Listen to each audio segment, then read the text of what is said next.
exercise yung ano mo, pagko-communicate mo.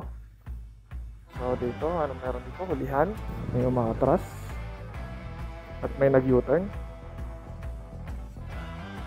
Hindi ko ito masasagot eh.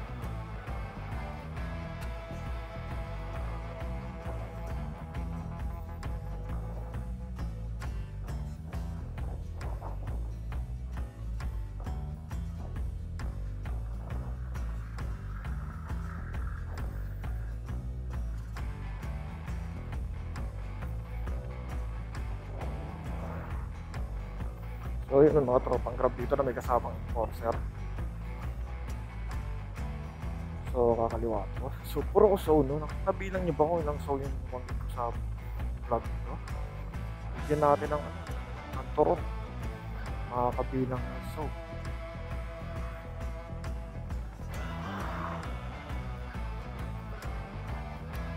Traffic na pa Quezon City. Ayun, mahirap. So medyo nagugutom ako. Ayan naman yung so, hindi ko mawala yung so. Medyo nagugutom ako. Gusto kong huminto kung saan man, pero parang wala naman akong ganang kumain ako. Sana malinaw itong audio ko. Hindi ko na-check.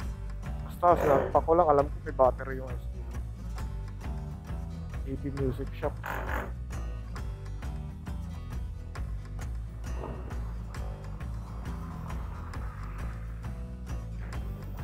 So, dito tayo ulit sa tulay.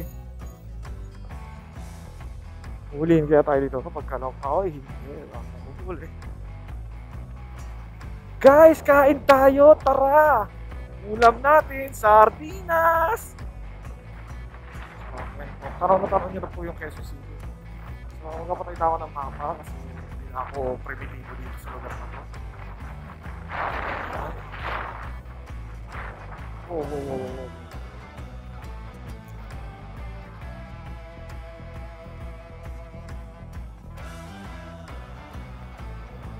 Grab sir, grab. So may mga pinahinto, bakit kaya? May pinatambay sa mga pulis. Hindi masyadong nag-ano sa akin si sir kasi meron akong, ewan ko ba't ilang sila sa camera? Hindi naman sila inakaso. Pinapas niya ako kaagad eh. Chinek lang. Saka nag-check ng ng ID, Quezon City. So may gas pa tayo, no? Pero alam ko mura ang gas dito. Let's check. 48 lang, so magpapagas tayo dahil sa atin, ang gasolina ay mahal. Ay, tropang grab. So kaya si pare dito. Unleaded boss, full tank. 130 mo boss. Pitik na lang. Okay. So 130 lang yung pinagas natin dahil marami pa tayong gas. Thank you po. Pupuntahan ko lang kung nandito yung ating tropa, si pare, no? Herb Lever, shoutout sa'yo, Herb Lever. Tingnan natin kung nandito si pare. Pag wala si pare dito, ay wala. Wala dito si pare na. Wala. Dilaw na Mio. Ay, dilaw na Mio. Jollibee yun eh. So baka may booking si pare, no? Wala si pare dito. O baka dito sa tambayan mismo. Wala si pare. Wala si Herb. Ay, doon. Wala din. Wala din. Kita kasi sa tambayan kasi siya lang yung meron talagang nakikita ko na dilaw na all dilaw na Mio. So ano pa naman po tayo, no? Kuya, yung gulong mo, begwang. Ano pa naman po tayo, may gas pa po tayo pero nagpagas tayo dahil nakita natin na mura. Ganun po kasi ako pag kami nakita ko mura, pagas na kagad. Kahit meron. Kahit na paano. Hindi ka na mawawalan. So naigas ko lang ngayon 130, no? So maabot ng 200 plus kapag full tank sagad from bottom. So buhay pa rin po yung camera natin, no? Hindi na po umulan. Nakisama sa atin yung weather. Ayan, ulam natin, sardinas. At may bibiliin pa pala ako. Kailangan ko bumili ng bow tie para sa kids. Ayan. Yung remaining na videos na lang natin is na lang. extra clips na lang para mahaba no. 12, 11, 10, 9. Kapag pabagal po yan, gusto ko umabot. Okay na ako maghanap ng RTW shop para mabili ng bowtie. Pero ayoko na pumunta ng coconut market dahil hirap. May pagsiksikan. Baka maswab test na naman. Napili akala ko talaga doon may ano. Akala ko talaga doon magpa-positive ako. Kasi masama yung pakiramdam, parang bigat ng pakiramdam ko. So, may sa umaga pa naman meron akong allergy na parang sa umaga barado yung ilong ko. Ganun. Tapos, parang malagkit yung lalamunan. Meron akong ganun sa umaga. Pero, ano lang siya. Sa allergy ko lang siya siguro. And, ganun din yung bunso kong anak eh. So, kinabahan talaga ako nung paglabas ng result. Nakalagay pa dun consult your doctor. Immediately to interpret your blah blah blah. Your result. Sarap na inom ni Kuya. Interpret your result. So, yun. Kinabahan ako pagtingin ko, hinarap ko kagad yung asan yung part na asan yung part na not detected. Naka-underline. Grabe. Tapos yung word na negative, naka-underline din. Ang sarap sa feeling. Bigla akong pinagyayakap yung mga anak ko. Lumabas ako doon sa kwarto na kung saan ako naka-quarantine sa loob ng bahay. Pero guys ang sarap ma-quarantine basta alam mong hindi ka magpa-positive. Yung alam mong hindi ka magpa-positive, pero naka-quarantine ka. Sarap. Kasi depende pala sa paglalagyan sa'yo. Isa pa rin yung factor. Mamaya, quarantine ka, sabi ba? CR. Hindi naman. Basta kasi nandun sa kwarto, nandun lahat ng libangan ko. Nandun yung MA, nandun yung laptop. Nandun yung cellphone, nandun yung laptop. Buhay na ako kasi. Ang lapit ng router, nandun yung wifi. Ang hindi ko nagawa nung naka-quarantine ako, hindi ako nakapag-stream. Hindi ko alam. Kasi, ang iniisip ko pa rin habang nasa loob ako ng nag-isolation sa akin, nagtatrabaho pa rin ako. Yun, so, yun yung masarap na part ng pag ma-isolate ka. Ma-quarantine ka. Sarap. Pero kung talagang nangangamba ka kasi hindi ka talaga pumaprating ka talaga ma-isolate ka. Alam mo ba, nakasagutan ko yung asawa ko tsaka yung panganay na ate ko. Stress ako tapos meron pa akong ginagawang trabaho habang nag-aalala ako sa result ako. Which is hindi naman dapat ako nag-aalala.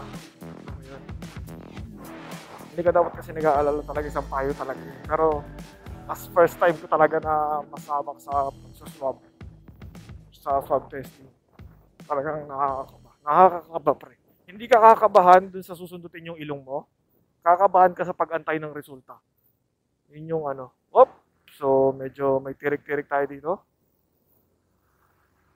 Yan. Shoutout pala it's me.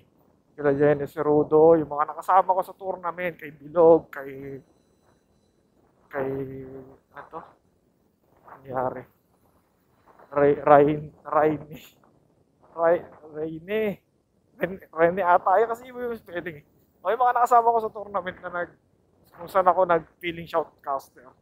So, yun ko lang yun, pinag-practicean ko lang para syempre ma-develop mo yung communication skills mo sa pag-host. So, merong para. Yan nga, sabi sa inyo mga kaibigan, iingat talaga kayo dito sa Commonwealth paghapon. Pagka motorcycle lane lang talaga. Sa gabi okay lang. Walang problema sa gabi kahit bumalagpag ka dyan, magwaswas ka dyan sa fast lane, overtaking lane. Walang problema dyan. Pero pag ganitong oras, 3 to 5, papuntang rush hour, siguraduhin mo, merong uhuli talaga sa'yo. Pag nandun ka. Sayang talaga ang bayad. Wala na sabi ko kanina. So So ito na, malapit na ako sa UP Diliman. Na ako sa bandang Luzon, Pure Gold Luzon. Talagang okay itong click sa akin. Maka-reliable na itong click. Kahit yung 125 lang, naman okay. Ito lang kasi kinain ng budget. Pero tira na nung yung difference doon sa parang 20k na lang ang difference sa atin. Pero syempre, budget wise, ito talaga. Gusto ko sana dito, kaya lang hindi ako nakapasok. Gusto ko sana dyan, ha. Makaulihin ako. Dapat pala, sumalang ako dyan. Dahil pa namang ano. Hindi na, doon na lang sa may banda sa amin. Tandaan ko sa ligas.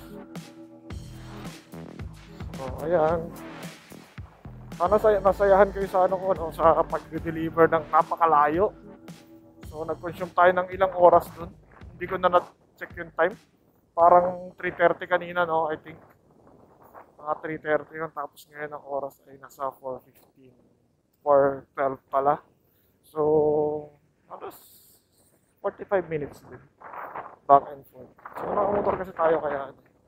Tsaka rin tayo na dumaan tayo sa kabila. Hindi pa marami yung volume na sa kanya. Marami na yan, I'm sure. Pagkaganto ko oras na. So, marami kasing mga grab rider ko, mga kasama kong grab rider na bakit hindi mo i-vlog yung pag So, ito, sinubukan ko na, tol. Mga tol, sa matalino, mga matalino striker, matalino street, Quezon City. Ito na, yung sinasabi nyo, i-grab ko yung pag-deliver. Kaya lang, malayo talaga. Mahirap naman kasi i-vlog yung exing ride lang. At least ito nakapagkwentuhan pa tayo. Madami tayong chika. Ulam natin, sardinas. Kaldag. Kawawa na yung RB8 natin, mga kaibigan. So yun, shoutout din sa mga nakakalaro ko sa ML paggabi. Yung 5-man namin na malapit ng magkaroon ng chemistry. Ako, si Kuya Earl, si Polly, si Carlo, magkapatid yun, at si Dominic. Ayan, kami 5-man. Nakaka-proud lang. May kumukuha pa mga sa akin as marksman. Wala kasi silang choice eh. Ako lang yun nandun, kaya ako na marksman. Na-joke lang. Pinipilit naman natin maging pinipilit naman natin magkaroon ng malaking pag sa bawat tao. So, shoutout din sa mga teammates natin sa Matalino. So yun, hanggang dito na lang siguro, mga idolo. Hanggang dito na lang. See you ulit sa susunod na pag-deliver. Hahanap tayo ulit ng deliver na malayo-layo. Mention po tayo mga pag-deliver sa malayo. I-vlog natin ulit. So, bye po sa atin. Padaanin muna natin. Ako naman. Yan. Ang malunggay sa bahay. So, yun lang. Bye-bye. Ingat po tayo sa lahat sa paneho. 4 wheels.